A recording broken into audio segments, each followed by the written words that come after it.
सिर्फ घोषणा कर रहे हैं और थोड़ी घोषणाएं कर रहे हैं। ना तो जिला है, ना ओवरब्रिज है, ना कोई और काम है। घोषणा बन के रहेगी तो ये सरकार भी घोषणा बन के रह जाएगी। राजस्थान के अंदर परिवर्तन निश्चित है और भारतीय जनता पार्टी का कमल का फूल शानदार तरीके से खिलेगा। जो सरकार घोषणा करती है, जो सरकार जनता को परेशान करती है, ऐसी सरकार का क्या फायदा है? क्योंकि जनता ने 5 साल जो दुख पाया है उसका हिसाब अब होने वाला है। सुजानगढ़ की जनता ऐसा फैसला करेगी कि इनको समझ में नहीं आएगा। संतोष जी, भाजपा ने आपको टिकट दी है। टिकट देने के बाद से ही सुजानगढ़ की राजनीति के अंदर उठापटक शुरू हो गई है। विद्रोह के सुर भी नजर आए हैं। 2 प्रत्याशियों ने निर्दलीय चुनाव लड़ने का फैसला किया है। किस रूप में देखते हैं?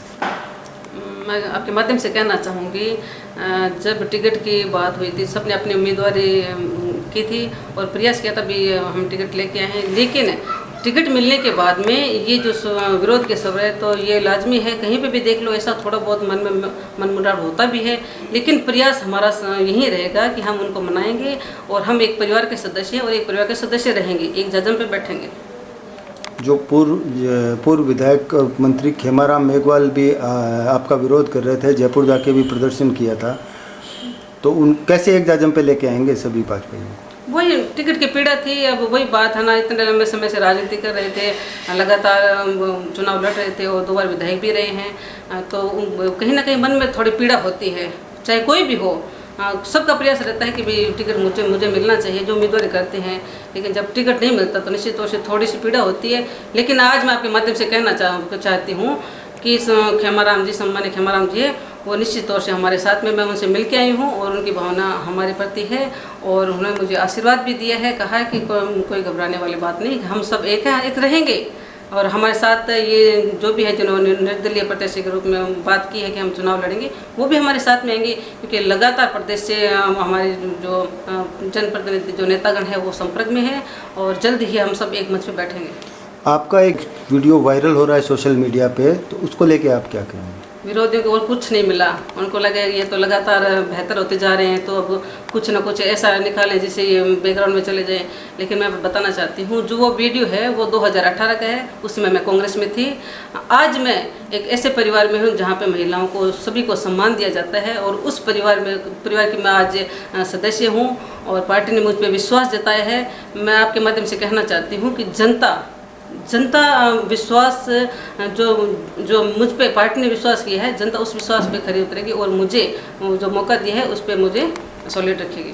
संतोष जी, जनता आप पे कैसे विश्वास करेगी? कल आप कांग्रेस में थे, आज भाजपा में हो, कल आप किसी तीसरी पार्टी में नहीं जाएंगे? ऐसा नहीं होता, वो विचारधारा की बात है। विचारधारा जहाँ नहीं मिलती है वहाँ से निकलना पड़ता है।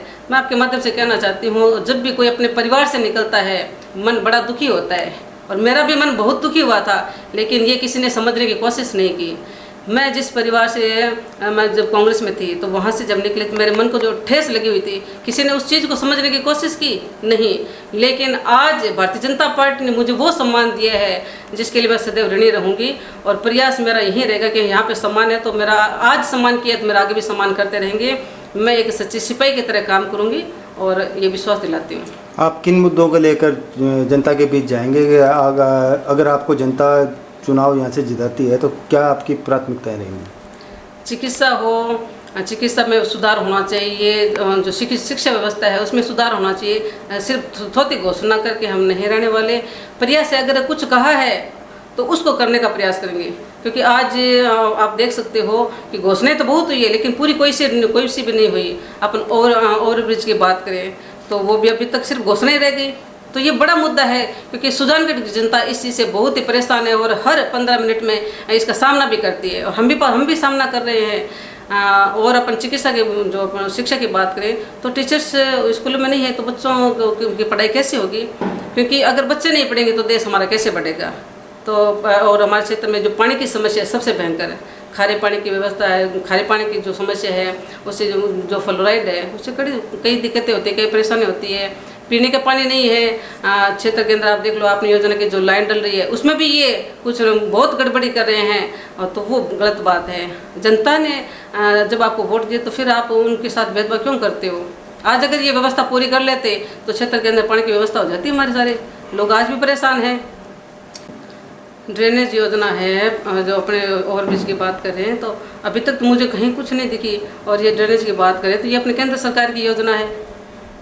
आप ये देख लो, ये सिर्फ घोषणा कर रहे हैं और थोड़ी घोषणाएं कर रहे हैं। ना तो जिला है, ना ओवरब्रिज है, ना कोई और काम है। घोषणा बन के रहेगी तो ये सरकार भी घोषणा बन के रह जाएगी, क्योंकि जनता ने अपना ठप्पा लगा दिया है। उनके मन में जो बात है ना, जो उन्होंने सोच लिया, निश्चित तौर से ये जो चुनावी जो समय है बहुत कम बचा है, गिनती के दिन है, और ये प्रेजेंट में कर देंगे। तो आप क्या सोचते हैं कि इस बार राजस्थान में क्या स्थिति रहेगी, कौन सी पार्टी? राजस्थान के अंदर परिवर्तन निश्चित है और भारतीय जनता पार्टी का कमल का फूल शानदार तरीके से खिलेगा, क्योंकि जनता के मन में जो विश्वास है वो हम आज आपके माध्यम से भी हम सभी देख रहे हैं। जनता ने ये सोचा है कि जो सरकार घोषणा करती है, जो सरकार जनता को परेशान करती है, ऐसी सरकार का क्या फ़ायदा, क्योंकि जनता ने 5 साल जो दुख पाया है उसका हिसाब अब होने वाला है। ये जो काउंटडाउन शुरू हो गया ना, ये महसूस करवाएगा कि आपका आने वाले समय में आपका कहीं नामो निशान नहीं रहेगा। आज आपके माध्यम से कहना चाहती हूँ, सुजानगढ़ की जनता ऐसा फैसला करेगी कि इनको समझ में नहीं आएगा कि आपने जिस प्रकार से इनको दुखी किया है, इनकी आत्मा आज रो रही है।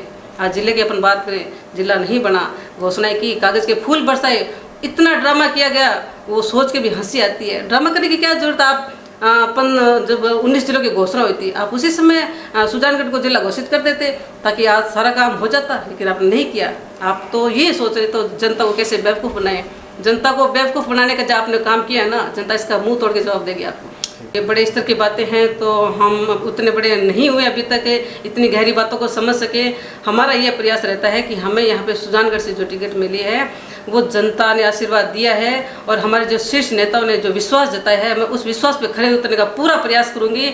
और जनता, आपके माध्यम से मैं जनता को कहना चाहती हूँ, आपने अपनी बेटी को जो सम्मान दिया है वो बेटी आपका पूरा मान रखेगी। जो आपने चूनड़ी उड़ाई है, स्नेह और प्रेम की जो चूनड़ी उड़ाई है, मैं उसका सदैव मान रखूँगी। मेरा कोई लोभ नहीं, मेरा कोई लालच नहीं है। मैं जैसी हूँ वैसे आपके सामने हूँ, और मैं यह कहना चाहती हूँ, ये विश्वास सदैव बना रहेगा। इसके लिए मैं जी तोड़ मेहनत करूँगी।